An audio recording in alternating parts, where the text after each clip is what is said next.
Մի հատ ծրագիր ունենք 75 քառակուսի մետրը, պետությունը կառուցապատողին հողը անվճար տալիս է, էլեկտրաէներգիայի ջրի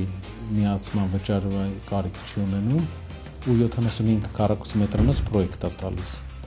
Գինը մոտավորապես օրինակ նայել էինք 150-ից 190 հազար դրամ ամսական, 75 հազար սեփական տունը առանց հիմնական վճար։ Նոր ամուսնացած, այսինքն վերջին 5 տարվա մեջ ամուսնացած զույգը կամ ով երկուսից ավել երեխա ունի։ 2-3 սենյակ է գալիս։ Երիտասարդ ընտանիքներին 1-2 երեխան շատ քիչ է կողմը, պետք է 4 երեխա։ Իրանք ինչքան գիտեմ 75 քառակուսիով բնակարան չեն տրամադրում։ Հայ ընտանիքներում 3-4 երեխա պետք է տանելու։ Հայաստանը աշխարհի միակ երկիրն է, որտեղ ինչքան կրթությունը բարձր է, այդքան շատ են երեխա ունենում։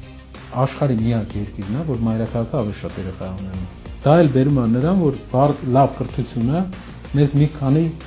դրական արդյունք է տալիս։ Մեծ ընտանիքներ, իսկ մեծ ընտանիքը դա ուժ է։